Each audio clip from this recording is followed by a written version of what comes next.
مکڑی اور چھپکلی مارنے کا حکم۔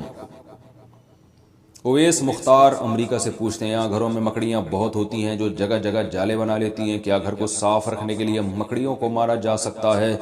ہم نے سنا ہے کہ مکڑیوں کو نہیں مارنا چاہیے کیونکہ وہ ہجرت کے موقع پر آپ صلی اللہ علیہ وسلم کی حفاظت کا ذریعہ بنی تھیں۔ نیز کیا گرگٹ کو مارنا باعث ثواب ہے کیونکہ اس نے حضرت ابراہیم علیہ السلام کی آگ کو دہکانے کے لیے اس میں پھونکیں ماری تھیں؟ مکڑیوں کو مارنا تو جائز ہے، اس کے ناجائز ہونے کی ہمارے پاس کوئی دلیل نہیں ہے، اور ظاہر ہے گھر میں تنگ بھی کر رہی ہیں تو وہ تو شہد کی مکھیوں کو بھی مارنا جائز ہوتا ہے ایسے صورت میں کہ جب کوئی جانور تنگ کر رہا ہے آپ کو تو یہ تو گھر کی حالت خراب ہو جائے گی، گھر میں جالے بنے ہوئے تو آپ مار سکتے ہیں ایسی صورت میں، انشاءاللہ کوئی گناہ نہیں ہوگا۔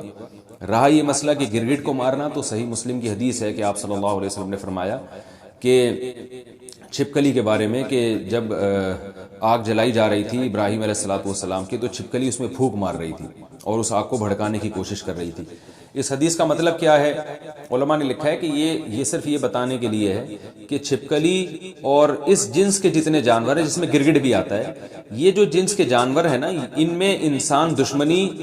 کے سافٹ ویئر انسٹال ہوئے ہیں، یہ انسان دشمن جانور ہیں، یہاں ان کو جب موقع ملتا ہے انسان کو نقصان پہنچاتے ہیں، تو اس لیے آپ صلی اللہ علیہ وسلم نے چھپکلی کو مارنے کی ترغیب دی، اور گرگٹ کا بھی وہی حکم ہے جو چھپکلی کا ہے، اور آپ صلی اللہ علیہ وسلم نے فرمایا کہ جس نے ایک وار میں مارا اس کو 100 نیکیاں ملیں گی، اور جتنے وار کم ہوتے جائیں گے نیکی کم ہوتی چلی جائے گی۔ وجہ اس کی یہ ہے کہ جانور کو جتنی کم تکلیف دے کے موت دیں گے وہ اتنا زیادہ ثواب ہے۔ اب چھپکلی کہیں دیوار پر ہے، آپ نے ایک چپل ماری اور وہیں اس کا اسٹیکر بن گیا، تو چھپکلی کو اس سے تکلیف نہیں ہوتی، سیکنڈوں میں اس کی جان نکل جاتی ہے۔ لیکن اگر آپ نے اس سے کھیلنا شروع کر دیا،